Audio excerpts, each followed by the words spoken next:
1890, a murder shook London, prompting speculation that Jack was back. When the culprit was found, though, it was a woman called Mary. Theories still linger. Was it actually Jill the Ripper all along? Although a fun theory, it's highly unlikely. But a good intro for today's case, the murderess Miss Piercy. Let's get into it. Every job must be carefully analyzed to ensure.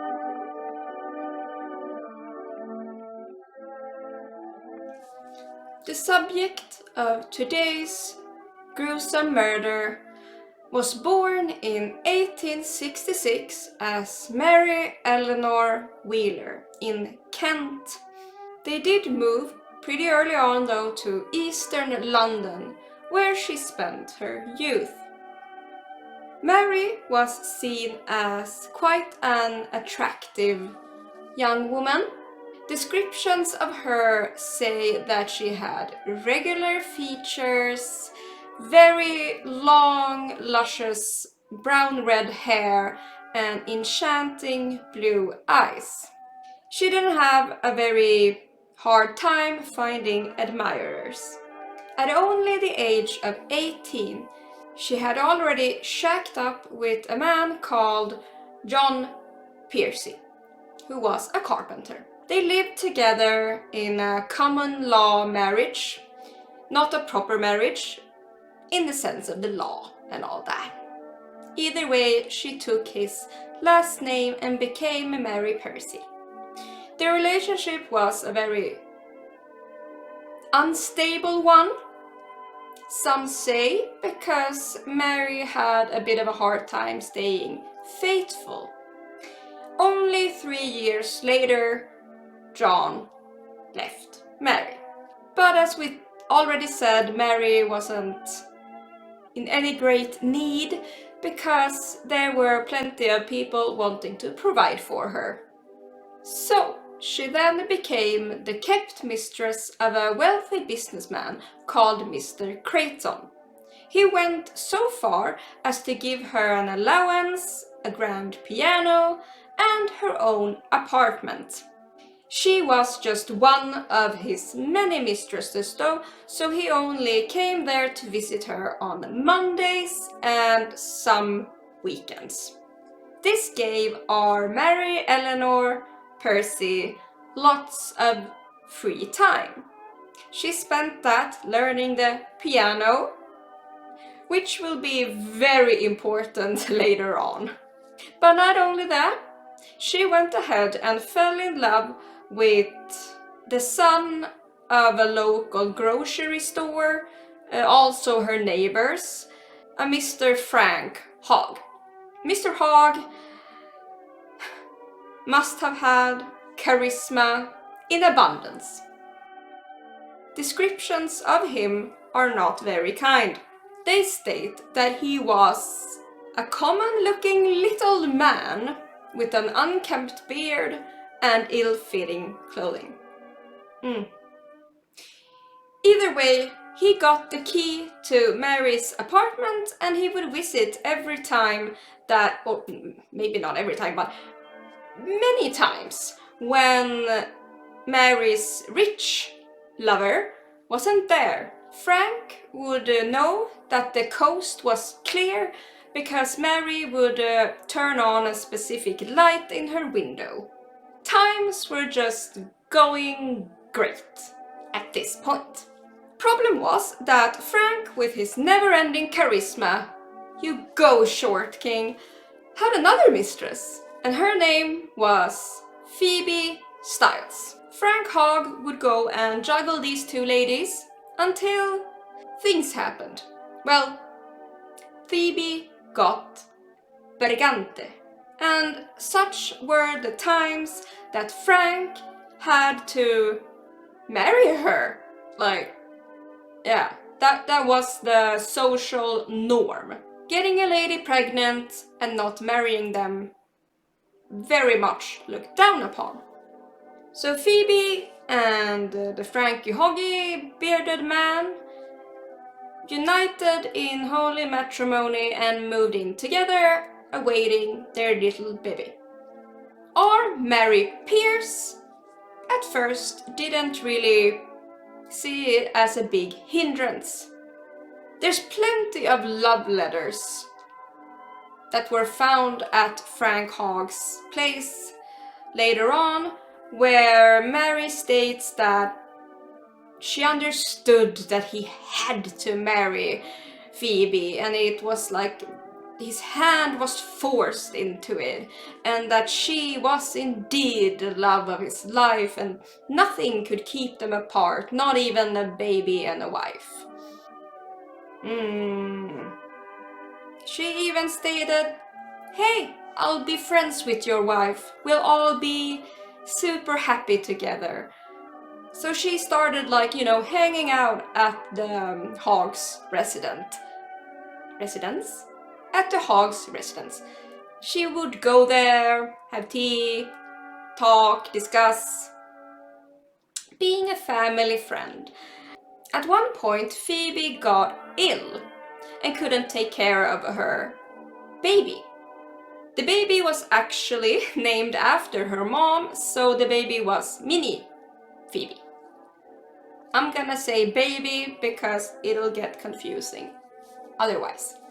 Mary took that opportunity and moved in with them.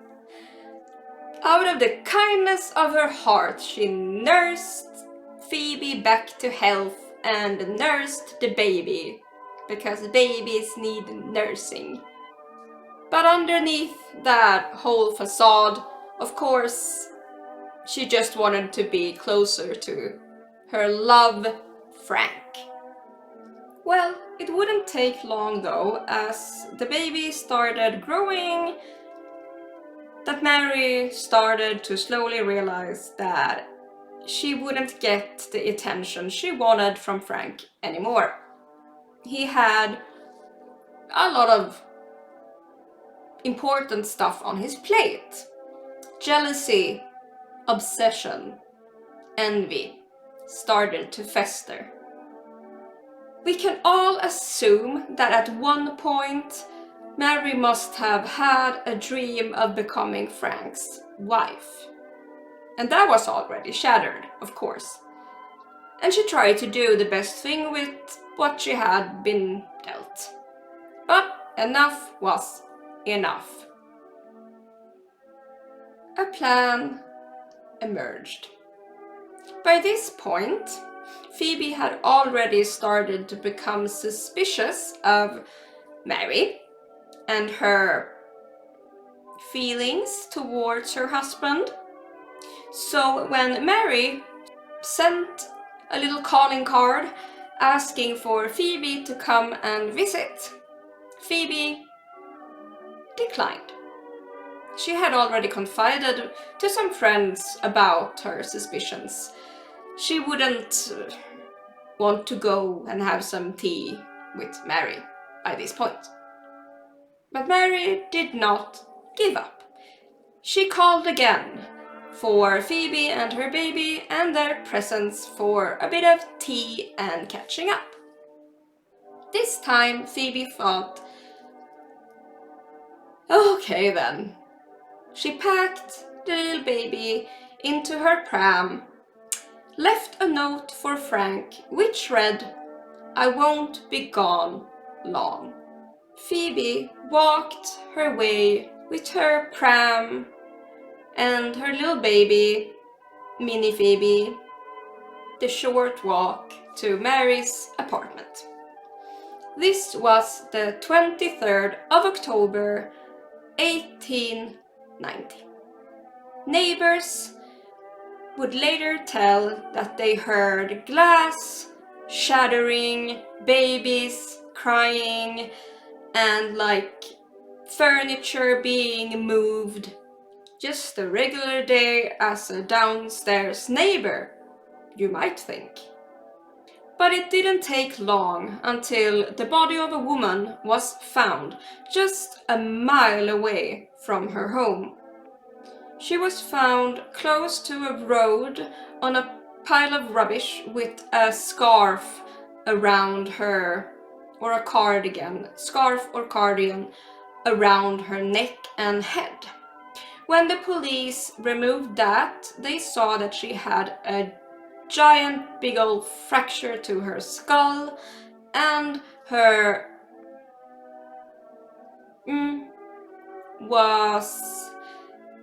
her upper part was almost detached from her nether part. It was a great old gash. Violence. And plenty of it. Of course, when Phoebe hadn't come home, Frank and Frank's family started worrying and went out looking for her. Didn't find her. The next day, the papers came out with a description of the young woman, and Frank's sister decided to go to the morgue and have a look, and hopefully, seems wrong to say hopefully, but she went there in case the worst had happened. And who came along? In the guise of a supportive neighbor, of course, our dear Mary Percy decided to tag along to the morgue. There they were. In the room were a few policemen and Frank's sister and Mary. This is where it all became pretty dumb. When Frank's sister went up and removed the sheet, the police noticed that Mary started acting erratically. She started pressing and loudly exclaiming, "It's not her, it's not her, it isn't, no, it's not her, let's go," and pulling at Frank's sister. But Frank's sister still adamantly said that yes, indeed, this is my sister-in-law. Sad times. So Mary's little show didn't do much except grabbing the attention of the police in attendance.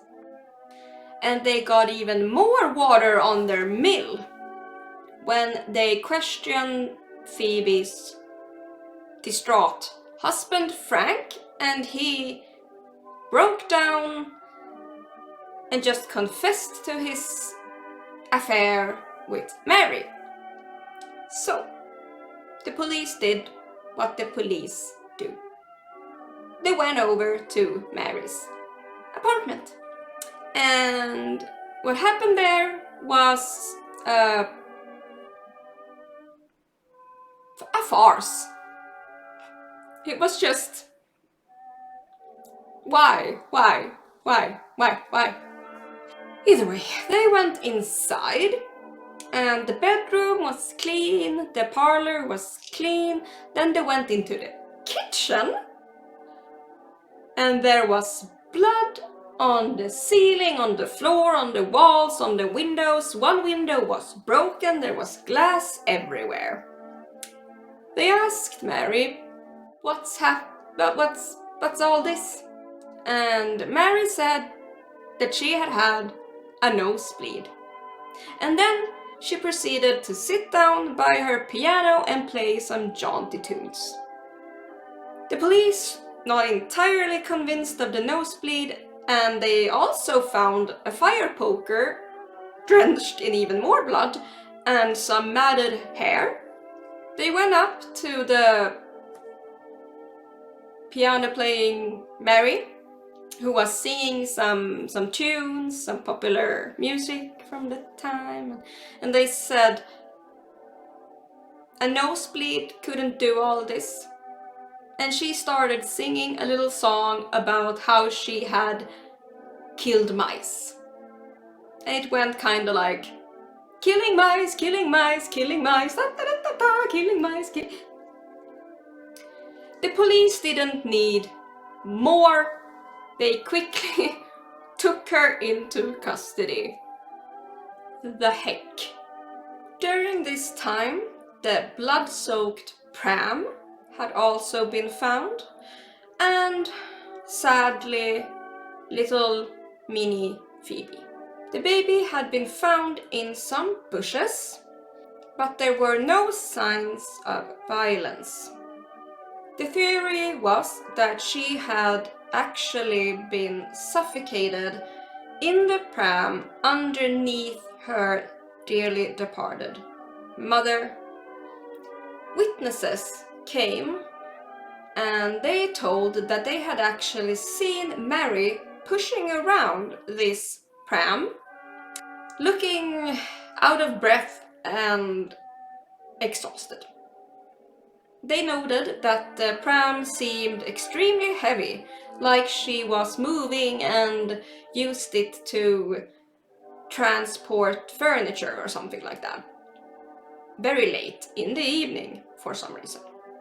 So authorities could conclude that Mary had violently cancelled the live subscription of Phoebe in the kitchen, then pushed her into the pram on top of the poor baby, and then went out into the late evening night, pushed it as far as she could, then emptied it of its content.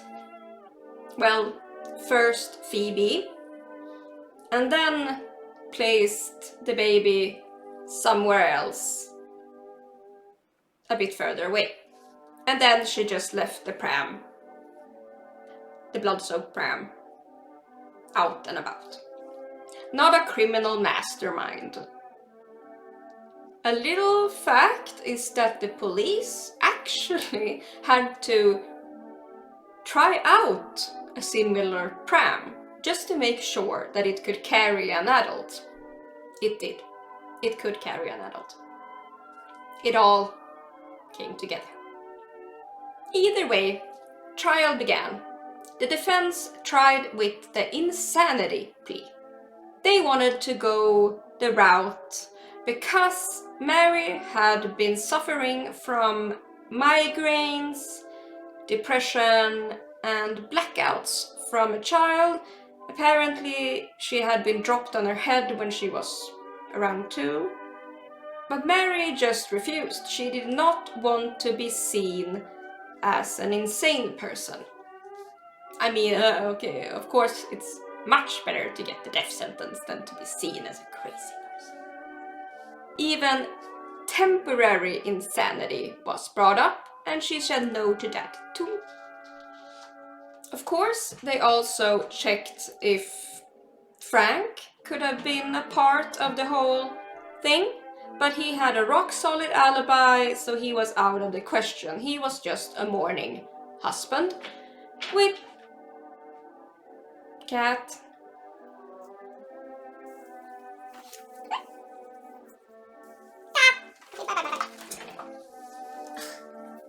The jury didn't take long to come to their sentence, a double murder, and the motive was a fit of extreme jealousy, and she was sentenced to hang. Mary kept to her innocence through it all. The only time she broke down and showed any kind of emotion was when Frank refused to visit her. Other than that, she kept her composure, calm, and just said, "I'm innocent." On the day of her execution, she walked up to the gallows and remarked on the bad weather. There were around 300 people watching.